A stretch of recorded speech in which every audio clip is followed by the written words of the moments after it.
How did you make your mom finally see she picked the wrong daughter? Can you imagine being completely blindsided, betrayed by the very person who is supposed to protect you?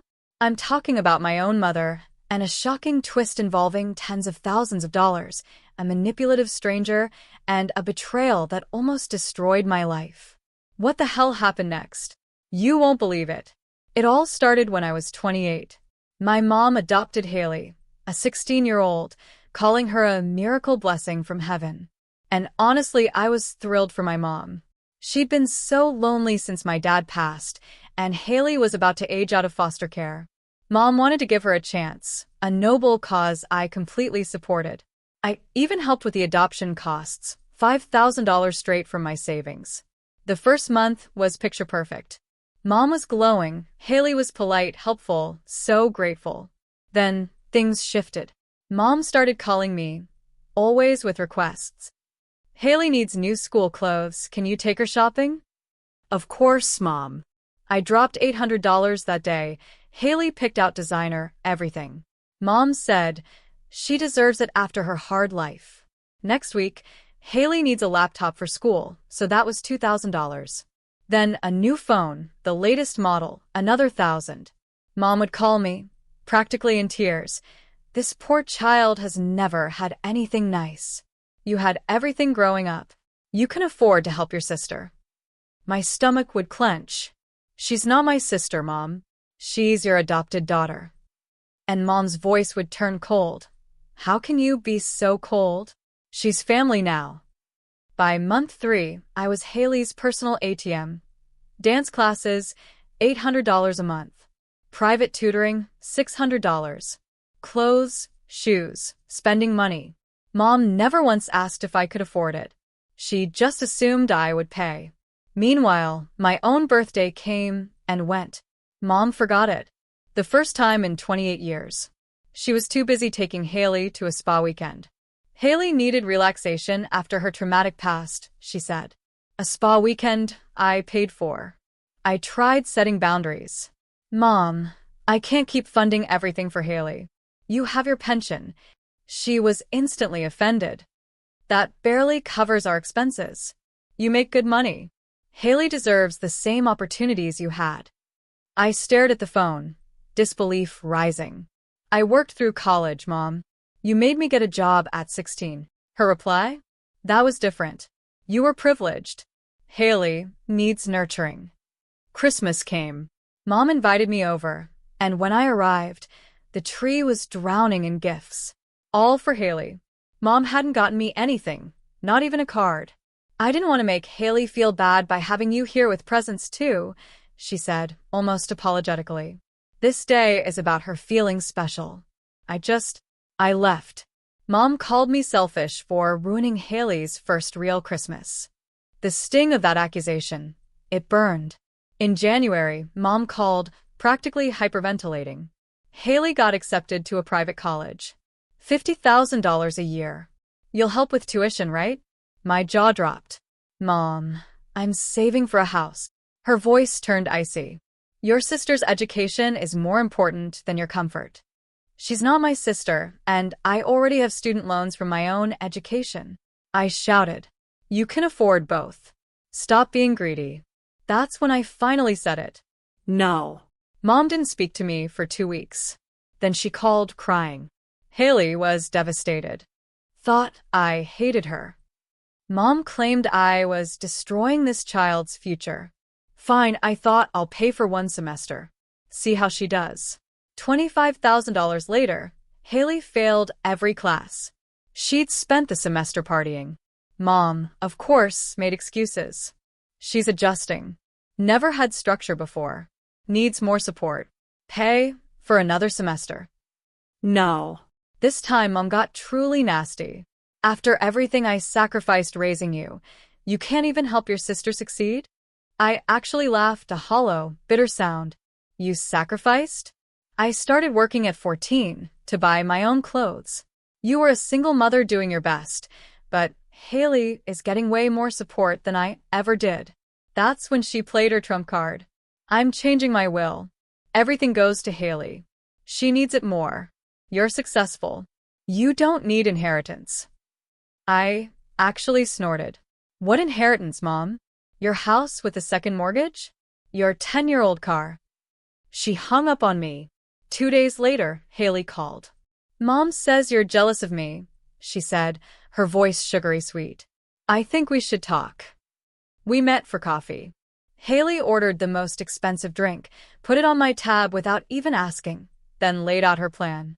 Mom promised me the house when she dies, but I need it sooner. Can you buy it from her now? Let us live there rent-free. I just stared at her. Are you serious? She nodded. Mom's getting older. She needs care. I can't provide that without stability. You want me to buy my mother's house so you can live there free? I asked, my voice dangerously low. It's what's best for Mom, she insisted. I stood up and just left. Haley complained to Mom that I was hostile. Mom called me abusive. Said I traumatized Haley, who was now having anxiety attacks and needed therapy. Could I pay for it?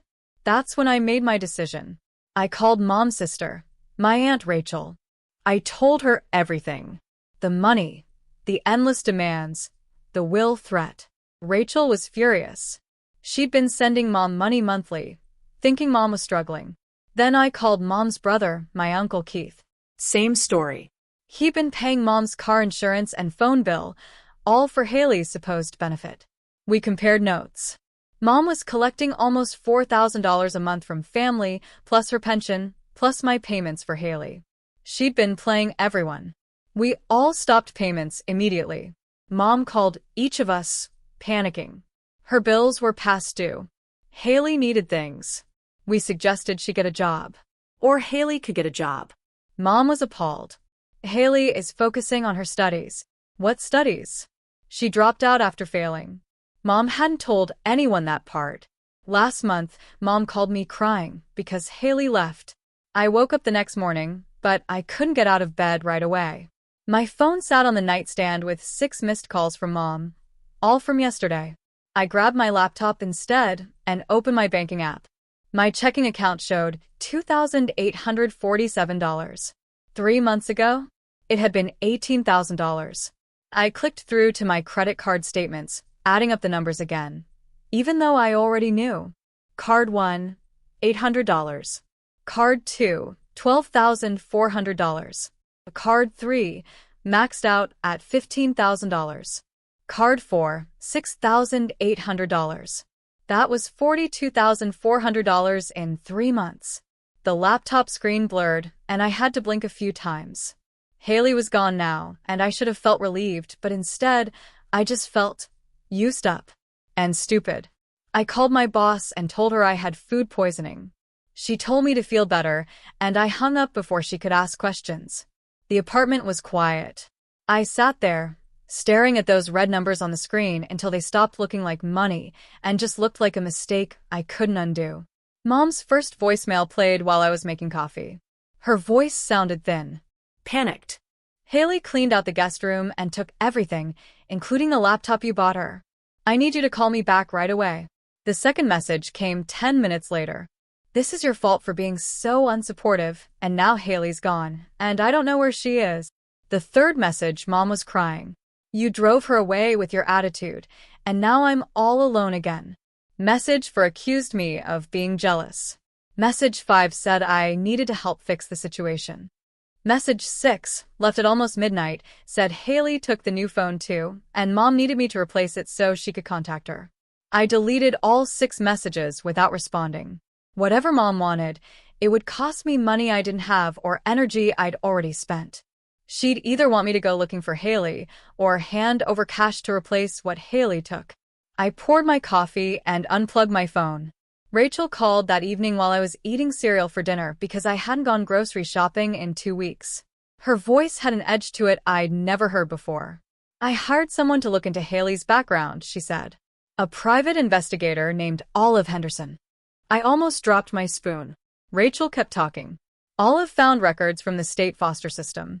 Haley was adopted and returned by 3 different families in the past 4 years. Each time, money went missing from the family. Significant amounts.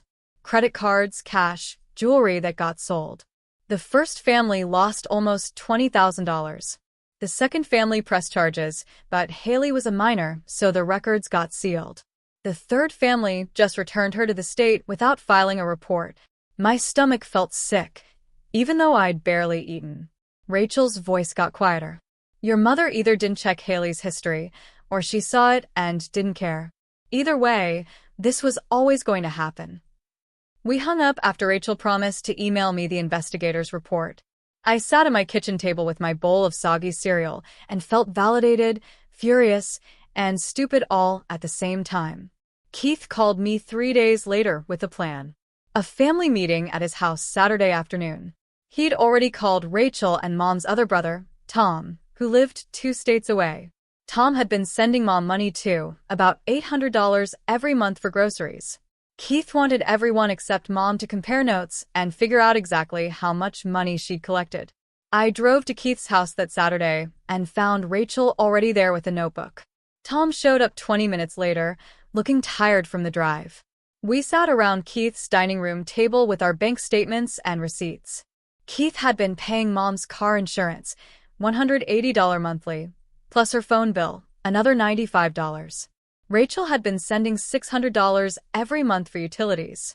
Tom's $800 for groceries. My payments for Haley averaged about $2,500 monthly between the regular expenses and the one-time purchases. We added it up 3 times just to be sure. $6,175 every month for 3 months, plus Mom's pension, which was around $2,400. Keith called Mom and asked her to come over, but she refused. You're all ganging up on me. I won't be treated like a criminal. We sat there after Keith hung up and decided we needed to help Mom face reality without enabling whatever she'd been doing. Rachel said we should create boundaries and stick to them. Tom said Mom needed to understand actions have consequences. I just wanted to stop feeling like an ATM machine. Mom's landlord called me 2 weeks after Haley left. The voice on the phone was professional but annoyed. Your mother listed you as her emergency contact, and her rent is 30 days overdue. My face got hot. How much does she owe? I asked, dread creeping in. $1,800 for this month, plus late fees. I told the landlord I'd call him back, and then I called Mom. She answered on the first ring. Before I could say anything about the rent, she started crying about how Haley took her jewelry box and some cash she'd been saving. I interrupted her. Your landlord just called me. You're a month behind on rent. Silence on the other end. Mom, more silence.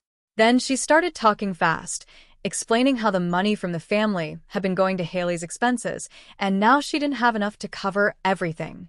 What expenses, Mom? Haley's gone. She got defensive. Well, I bought a new couch last month because the old one was falling apart, and I leased a newer car because mine kept breaking down. The words came out before I could stop them. You spend our money on furniture and a car? I needed those things, she shot back. And Haley needed a nice home. I asked her directly how much debt she had. She admitted to $17,000 on credit cards. Her pension barely covered utilities and the car lease and insurance. Everything else had been coming from family. Rachel told me to check my credit report after I called her about Mom's debt. I logged into the credit monitoring site I'd been ignoring for months and watched the page load. My heart pounded. 2 credit cards I didn't recognize showed up under my accounts. Card 1, from a major bank, opened 8 months ago. Balance, $7,400. Card 2, from a department store, opened 7 months ago. Balance, $4,600. My hands started shaking. I clicked through the transaction history. Cash advances, online shopping sites, restaurants in Mom's neighborhood that I'd never been to. The cards were opened before Haley even arrived. I called Rachel back, my voice sounding weird and high. Mom opened credit cards in my name 8 months ago. Rachel swore, a raw, shocked sound I'd never heard her make before. That's identity theft. You need to report this. But she's my mother. Rachel's voice got hard. She's also a thief. I hung up and stared at my laptop screen until the numbers stopped making sense. The Haley situation had been bad enough, but at least I'd chosen to give that money. This was different. This was Mom stealing from me before Haley was even part of the picture. The attorney's office was in a bland building downtown, all beige carpet and fluorescent lights. Holden Wu looked younger than I expected, maybe 35, with glasses and a tired expression. He listened while I explained about the credit cards and showed him the statements I'd printed out. When I finished talking, he leaned back in his chair. This is textbook identity theft and financial abuse. You can file a police report and dispute the charges with the credit card companies. They'll investigate, and you won't be responsible for the fraudulent debt. I felt relieved for about 3 seconds until he kept talking. However, filing the report means the police will investigate your mother. If they find evidence she opened the accounts, which they will based on what you've shown me, she could face criminal charges. Identity theft is a felony. I sat there, feeling my stomach drop. So, I have to choose between my financial future and potentially sending my mother to jail? Holden nodded slowly. Unfortunately, yes. Those are your options. He gave me paperwork to take home and review. I left his office feeling sick to my core. I drove to Mom's house with the credit card statements in a folder on my passenger seat. She answered the door, looking smaller than usual, wearing an old robe even though it was 2 in the afternoon. I walked past her into the living room and saw the new couch she'd mentioned, a gray sectional that probably cost $2,000. I put the folder on her coffee table and opened it. Mom looked at the papers, and her face went white. Where did you get these? I pulled my credit report, I said, my voice shaking. You opened 2 cards in my name 8 months ago. She tried to speak, but nothing came out at first. Then she started with excuses. I was desperate. The pension wasn't enough. You have so much money, I interrupted her. I'm drowning in debt because of you and Haley. $42,000 on my actual cards, plus $12,000 on these fraudulent ones. She got angry then. You should have budgeted better. Something snapped inside me.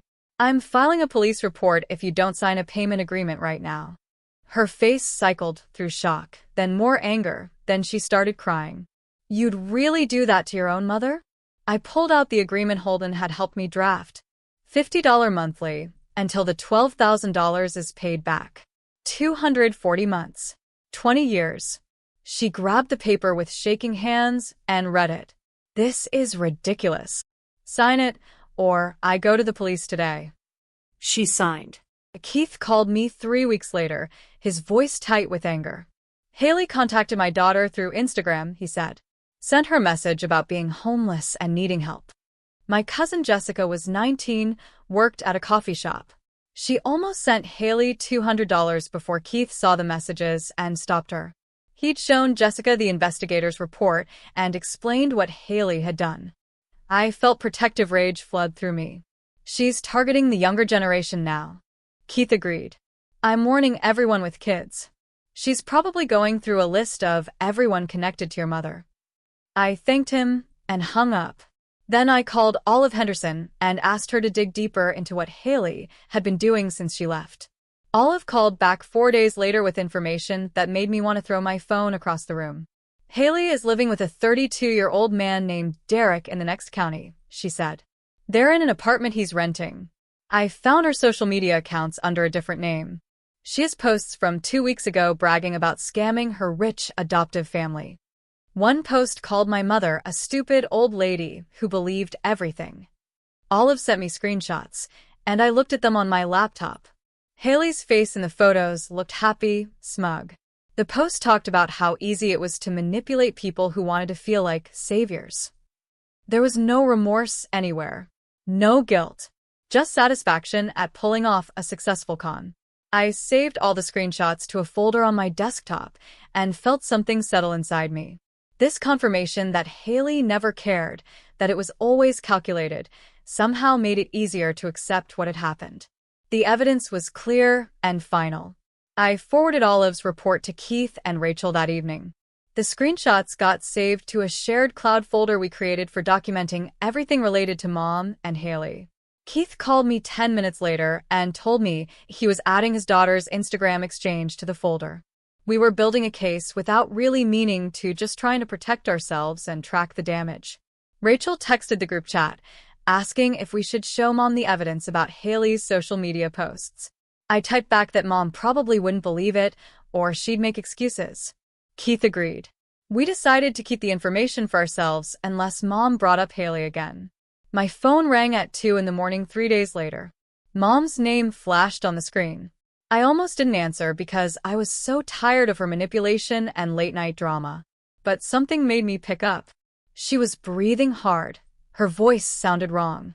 "I'm at the hospital, having chest pains. You're still my emergency contact. They need you to come." I sat up in bed, my heart pounding because this could be real, or it could be another scheme. "Where are you?" I asked, my voice tight. "St. Mary's ER. Please come." I pulled on jeans and a sweatshirt and drove to the hospital, feeling mad and worried at the same time. The whole drive, I was thinking about that letter Olive found, where Haley suggested faking medical problems. This could be exactly that. But what if it was real, and I ignored it? The ER waiting room smelled like cleaning products and old coffee. I gave Mom's name at the desk, and a nurse took me back to a small room with beeping machines and bright lights. Mom was lying on a bed with wires attached to her chest. Her face looked pale and old. She reached for my hand when she saw me. "I'm scared. I think I'm having a heart attack." I sat in the plastic chair next to her bed and didn't take her hand. "The doctors are running tests," I said. She nodded. "They took blood, did an EKG, said they need to monitor me." A doctor came in 20 minutes later with a tablet and a tired expression. He told Mom the test showed it wasn't a heart attack. "Looks like a panic attack, but her blood pressure is really high, dangerously high, and she needs to reduce stress and follow up with her regular doctor." Mom started crying, saying she'd been under so much stress. The doctor nodded and left. I sat there for 6 hours while they ran more tests and monitored her blood pressure. Mom fell asleep around 5 in the morning. Her purse was sitting on the chair next to me. I needed to find her insurance card for the paperwork they gave me. I opened the purse and dug through receipts, old tissues, a wallet. There was a folded piece of paper stuck in the side pocket. I pulled it out and unfolded it. It was a letter. Haley's handwriting at the top, with a date from 2 months before she left. I started reading, and my stomach dropped. The letter talked about their plan to get more money from me. Haley wrote about how I was starting to resist, and suggested Mom should fake a medical emergency if I kept saying no. "Says I'll cave if I think Mom's dying," she wrote. "Suggests chest pains because those always get attention." I read the letter 3 times. Each time made me feel sicker. Mom knew. She knew exactly what Haley was doing. They planned it together. Mom wasn't a victim of Haley's manipulation. She was a willing partner. I folded the letter and put it in my jacket pocket. My hands shook. Mom woke up around 7. She blinked at the fluorescent lights and looked at me. "Thank you for coming. I could have died." I pulled the letter from my pocket and unfolded it. Held it up so she could see. "Did you know Haley was using you to scam the family?" Mom's eyes went wide. "Where did you get that?" "Your purse.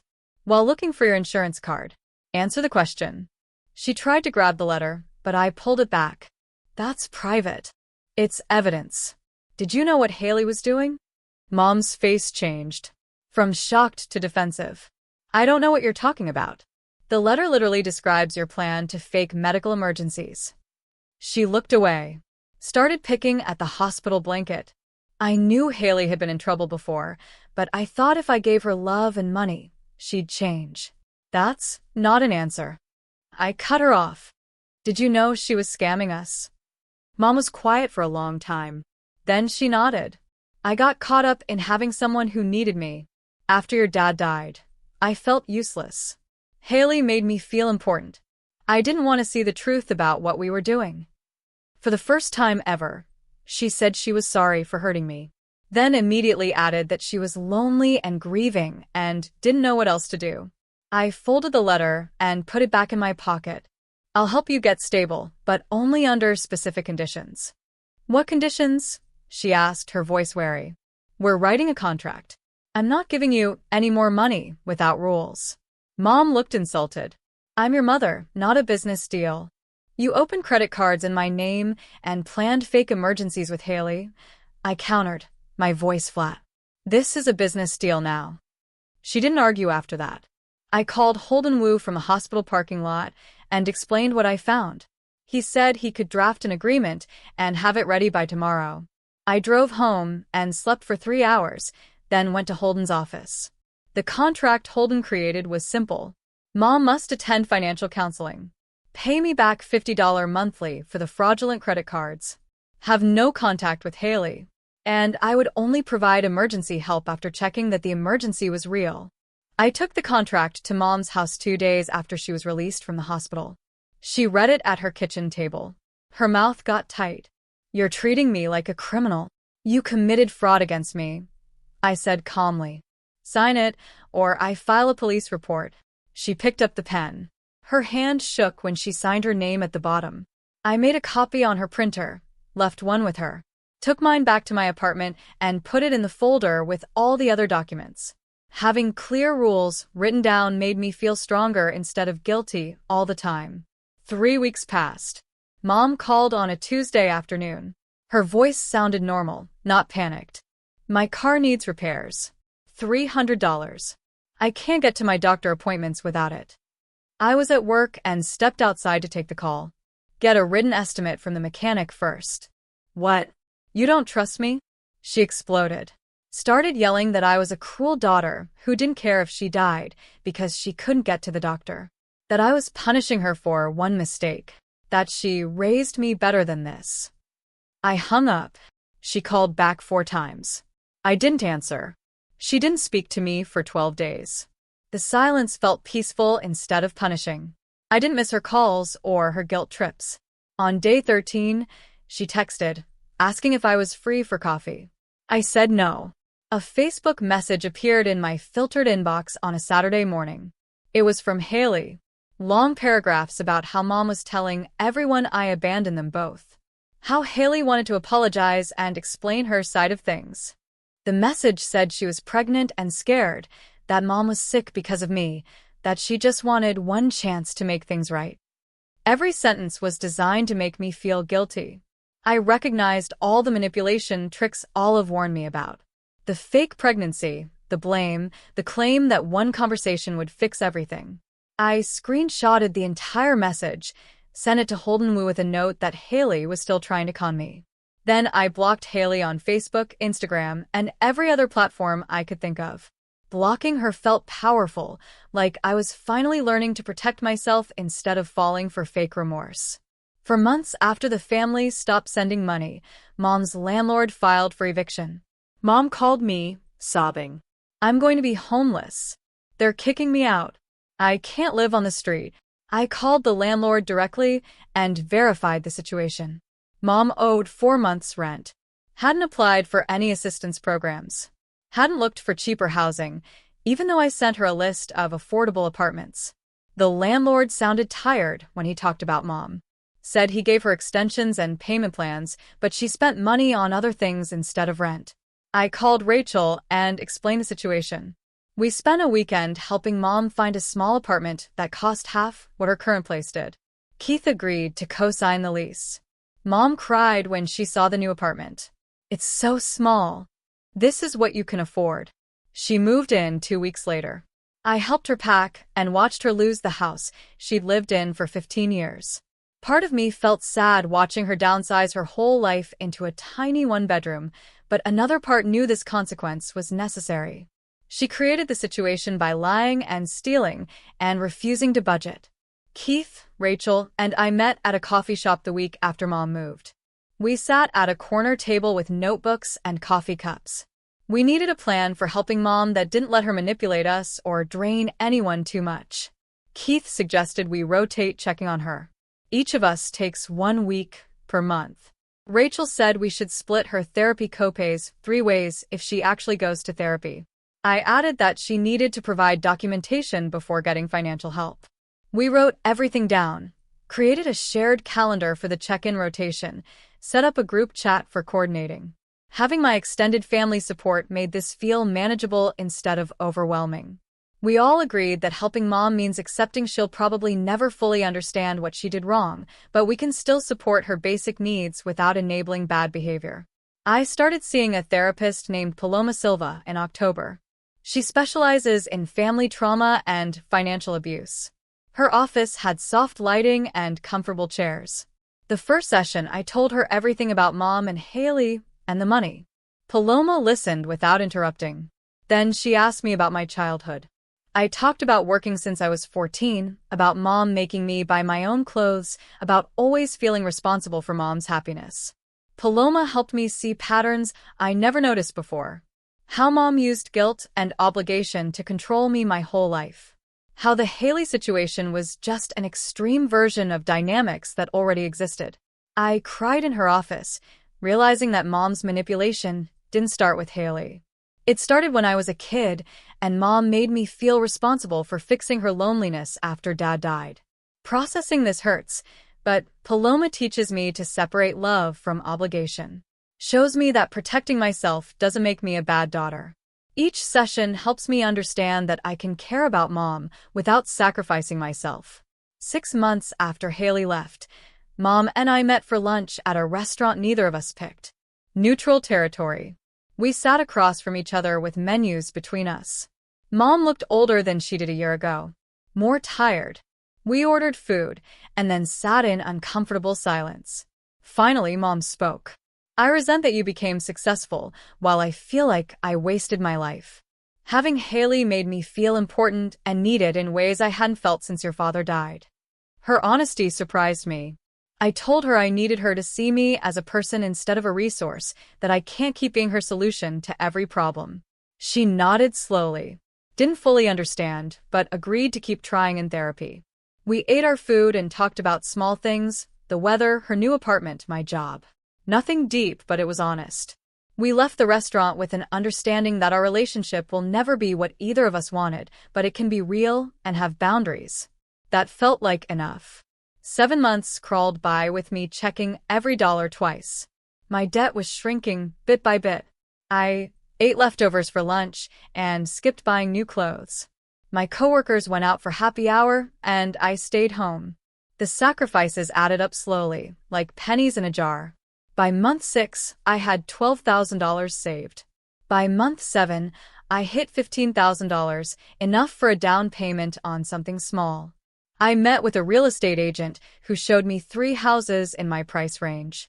The first one needed too much work. The second one sat on a busy street. The third one was a tiny 2-bedroom ranch with outdated carpet, but good bones. I put in an offer that same day. The seller accepted within 24 hours. 3 weeks later, I sat at a title company office signing papers. My hand cramped from writing my name so many times. The mortgage officer slid the final document across the desk and told me, "Congratulations." I walked out of that office owning a house. My house. Not Mom's. Not for Haley. Mine. I bought paint and spent weekends covering the beige walls with colors I actually liked. Aunt Rachel helped me hang curtains. Uncle Keith installed new light fixtures in the kitchen. Mom even showed up on moving day, carrying a casserole dish. She walked through the rooms, looking at everything with an expression I couldn't quite read. "The house is small," she said quietly, but I heard her. I chose not to respond because nothing I said would change how she saw things. We ate pizza on the floor of my empty living room, and Mom told a story about my dad that actually made me laugh. For one afternoon, it felt almost normal. A month later, my phone rang while I was at work. Olive Henderson's name showed on the screen. I stepped outside to take the call. She told me Haley got arrested in Arizona for stealing from an old couple she was living with. Haley told them she was a nursing student who needed a place to stay while doing clinical rotations. Instead, she drained their checking account and maxed out their credit cards. The couple's son caught her and called the police. Olive said there were similar complaints from Nevada and New Mexico, a pattern going back at least 2 years. The prosecutor thought Haley would get jail time because the evidence was solid and the victims were elderly. I felt something like relief wash through me. Not happiness, exactly, but knowing she can't hurt anyone else for a while. Olive mentioned that my police report about the identity theft helped establish Haley's history. I thanked her and hung up. That night, I called Aunt Rachel to tell her the news. She just said, "Good," and we both sat quiet on the phone for a minute. Neither of us needed to say more than that. 2 weeks after Olive's call, Mom showed up at my house without warning. She was holding a small plant in a ceramic pot and a white envelope. I opened the door, and she handed both items to me without speaking. The card inside had flowers on the front and 7 words written in Mom's handwriting. "I'm sorry for not seeing you." No explanation. No excuses about Haley or loneliness or anything else. Just those 7 words. I looked at Mom standing on my porch, and she looked back at me with something tired in her eyes. This didn't fix everything between us. Didn't erase the money or the manipulation or the year of chaos. But it was the first time she'd apologized without immediately defending herself. I told her thank you and invited her inside for coffee. We sat at my kitchen table and talked about small things. Her new apartment, my job, the weather getting colder. Nothing deep or meaningful. Just 2 people trying to figure out how to be around each other, honestly. She leaves after an hour, and I put the plant on my windowsill, where it catches the afternoon sun. Almost 10 months passed since Haley walked out of Mom's house. I'm sitting in my living room on a Saturday morning with coffee and the newspaper spread across my lap. The house is quiet, except for the heater clicking on. My bank account shows a balance that's slowly climbing instead of draining. Mom and I talk maybe twice a month. Sometimes I help her with small things, like driving her to appointments or fixing her computer, but I don't pay her bills or give her money or let her guilt me into anything. Uncle Keith and Aunt Rachel check on her too, so the responsibility spreads between us. Mom still makes comments sometimes that show she doesn't fully understand what she did wrong. She still thinks Haley was just troubled instead of calculating, but she's trying in her limited way, and that's more than I expected a year ago. The situation with Haley cost me over $40,000 and a year of my life. But it taught me something important about saying no, about protecting myself even when family calls it selfish. Every relationship in my life works better now because I learned to set boundaries. My friendships are stronger because I'm not constantly drained and resentful. My job performance improved once I stopped being distracted by family chaos. Even my relationship with Mom is more honest now that it's not based on her needs and my guilt. I finish my coffee and look around the small house I bought with my own money. The walls are painted colors I chose. The furniture fits my taste. Nobody else has a key. This space is mine, and I earned it by learning to value myself enough to stop funding other people's problems. Family love doesn't require financial sacrifice or tolerating manipulation. It can exist with boundaries and honesty and mutual respect. That's what I have now. Not perfect, but real and sustainable. I set down my coffee cup and start planning what color to paint the bedroom. What about you? Have you ever had to draw a hard line with family, even when it felt impossible? Or have you seen someone close to you fall victim to a manipulator? I really want to hear your thoughts and experiences in the comments below.